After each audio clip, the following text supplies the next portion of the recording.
राजधानी लखनऊ में कल हुए भीषण अग्निकांड ने लखनऊ समेत पूरे देश को दहला दिया है।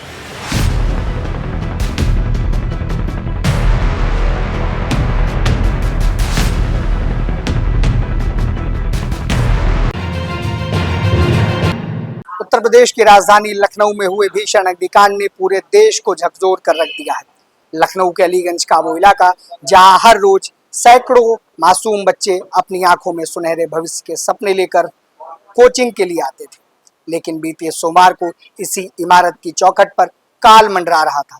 3 मंजिला इमारत में अचानक लगी भीषण आग ने देखते ही देखते विकराल रूप धारण कर लिया और इस दर्दनाक हादसे में अब तक 15 मासूम जिंदगियों को हमेशा के लिए खामोश कर दिया है। यह सिर्फ एक हादसा नहीं, यह 15 परिवारों की दुनिया उजड़ने की वो दास्तान है जिसका दर्द लफ्जों में बयान नहीं किया जा सकता। इसी हादसे में नीलेश और अनामिका नाम के 2 कर्मचारी भी काल के गाल में समा गए, जिनकी इसी साल दिसंबर में शादी होने वाली थी। दोनों परिवारों में शहनाइयां गूंजने वाली थी, लेकिन नियति को कुछ और ही मंजूर था। एक और दर्दनाक कहानी अब्दुल रहमान की है। वह अपने बूढ़े माँ बाप का इकलौता बेटा था, घर का इकलौता कमाने वाला चिराग था। दुख की पराकाष्ठा देखिए, इकलौते बेटे की मौत की खबर सुनकर माँ बाप इस कदर टूट गए, उनकी तबीयत इतनी बिगड़ गई कि वे पोस्टमार्टम हाउस तक अपने कलेजे के टुकड़े का शव लेने भी नहीं पहुंच सके। हादसे में कानपुर के रहने वाले 28 वर्षीय संयम विज और 25 वर्षीय सूरजभान सिंह की भी दर्दनाक मौत हो गई। दोनों एक ही एनिमेशन स्टूडियो में कार्यरत थे और लंबे समय से अच्छे दोस्त भी थे। एक ही दर्दनाक हादसे में दोनों की जान जाने की खबर जैसे ही कानपुर पहुंची, परिवार में कोहराम मच गया। घरों में मातम पसरा है और परिजनों का रो रो कर बुरा हाल है। जानकारी के अनुसार संयम विज कानपुर के गोविंद नगर इलाके के निवासी थे। परिवार के लोगों के मुताबिक उनके घर में पहले से ही शोक का माहौल था। करीब 10 दिन पहले उनकी दादी का निधन हुआ था और मंगलवार को उनकी 13वीं संस्कार होना था। संयम को भी उस कार्यक्रम में शामिल होने के लिए घर जाना था। परिजन उनके इंतजार में थे, लेकिन उससे पहले उनके निधन की खबर पहुंच गई। इस सूचना ने पूरे परिवार को गहरे सदमे में डाल दिया है। आखिर उस वक्त अलीगंज के पुरनिया की उस बिल्डिंग के अंदर क्या हुआ था? इस हादसे में गंभीर रूप से घायल छात्र लवप्रीत ने अस्पताल के बेड से जो आप बीती सुनाई है, वो रोंगटे खड़े कर देने वाली है। लवप्रीत के मुताबिक आग लगते ही पूरी बिल्डिंग में इतना घना और जहरीला धुआं भर गया कि बच्चों को सांस लेने तक का रास्ता नहीं मिला। जान बचाने के लिए बच्चे छत की तरफ भागे, लेकिन ऊपर जाने का रास्ता बंद था।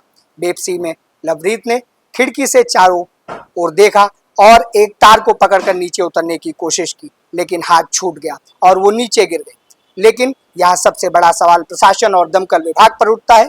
स्थानीय लोगों में भारी आक्रोश है। लोगों को कहना है कि आग लगते ही लगातार दमकल विभाग को फोन किया गया, लेकिन पहली फायर ब्रिगेड की गाड़ी को पहुंचने में पूरे 40 मिनट लग गए।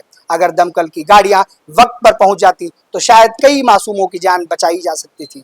इस मामले की गूंज दिल्ली से लेकर लखनऊ तक है। प्रधानमंत्री नरेंद्र मोदी और मुख्यमंत्री योगी आदित्यनाथ ने इस घटना पर गहरा दुख जताया है। प्रधानमंत्री की तरफ से मृतकों के परिजनों को 2-2 लाख रुपए और घायलों को 50-50 हजार रुपए, जबकि मुख्यमंत्री योगी आदित्यनाथ की तरफ से मृतकों के परिजनों को 5-5 लाख रुपए की आर्थिक सहायता की घोषणा की गई है। लेकिन बात सिर्फ मुआवजे की नहीं है, बात जवाबदेही की है। मुख्यमंत्री योगी आदित्यनाथ ने देर रात एक उच्च स्तरीय बैठक की है और लापरवाहों के खिलाफ बड़ा हंटर चलाया है। 4 बड़े अधिकारियों को तत्काल प्रभाव से सस्पेंड कर दिया है।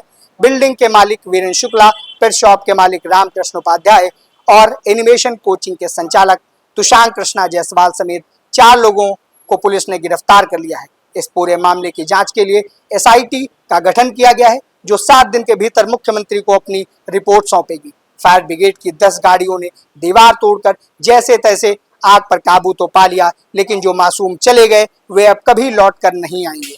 जयंत, लवप्रीत और भुवन श्रीवास्तव समेत कई घायल इस वक्त अस्पताल में जिंदगी की जंग लड़ रहे हैं। अब देखना यह है कि SIT की जांच में क्या बड़े खुलासे होते हैं और क्या इन मासूमों को इंसाफ मिल पाता है या नहीं, या फिर हर बार की तरह यह मामला भी ठंडे बस्ते में पहुंच जाएगा और फिर किसी मासूम की जान जाने का इंतजार किया जाएगा। कैमरा पर्सन साकेत के साथ मैं कुर्त्यागी, दैनिक भास्कर, लखनऊ। राजनीति हो या क्रिकेट, देश विदेश की ब्रेकिंग हो या आपके मोहल्ले की बड़ी खबर, सब मिलेगा एक ही ऐप में, सबसे तेज और भरोसेमंद।